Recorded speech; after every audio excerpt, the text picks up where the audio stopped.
Good morning to honorable judges, loving teachers, dear parents, and to all my kind friends. My name is Raizen Drei and from Kinder to Luke. Today I'm gonna tell you a story about the 3 little pigs and the big bad wolf. Once upon a time, there lived a mother pig with 3 little pigs. When it's time to live on their own, their mother said, "Remember, kid, whatever you do, do the best as you can." The first pig wanted to build a house made out of straw, but it wasn't very strong, but it's quick to build.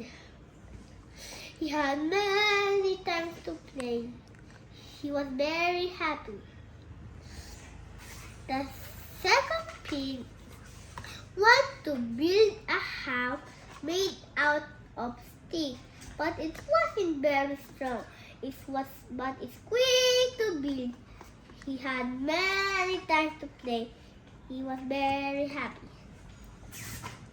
The third pig wanted to build a house made out of bricks.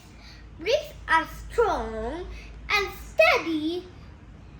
The third pig remembered his mother's word, and he worked and he do the best as he can to build the strongest and the steadiest house. When the house is done, it was very pleasure. One day,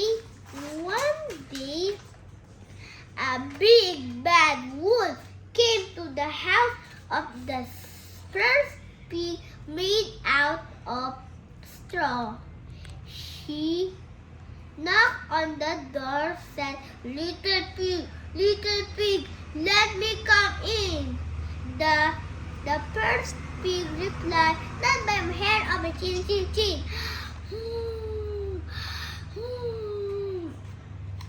The wolf hopped and he popped, and the house blew down. The first pig ran to the house of the second pig house made out of sticks.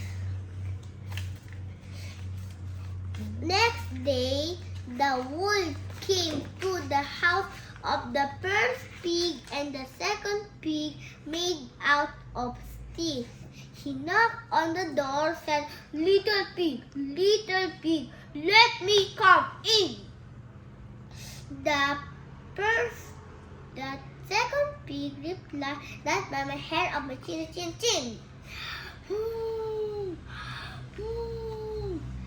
He hopped and he popped and he blew the house down.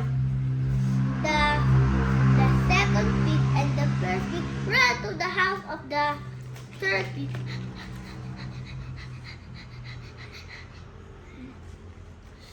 The next day again, the wolf came to the house of the first pig, the third pig made out of bricks.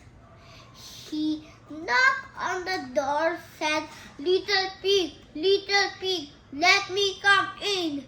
The third pig replied, "Not by my hair or my chin. He hopped and he popped. He can blow the house down. Again, he was very angry. He saw a chimney on the top to climb in, to get in the top, to get in the house. The third pig set a fire and a pot full of water. The wolf splashed and yelled, help me, it's hot. The wolf opened the door and ran as fast as he can. The 3 little pig was very happy. The that the first pig and the second pig learned their lesson. So friends, the moral of the story is whatever you do the best as you can. With that, I will end my story. Thank you very much and God bless.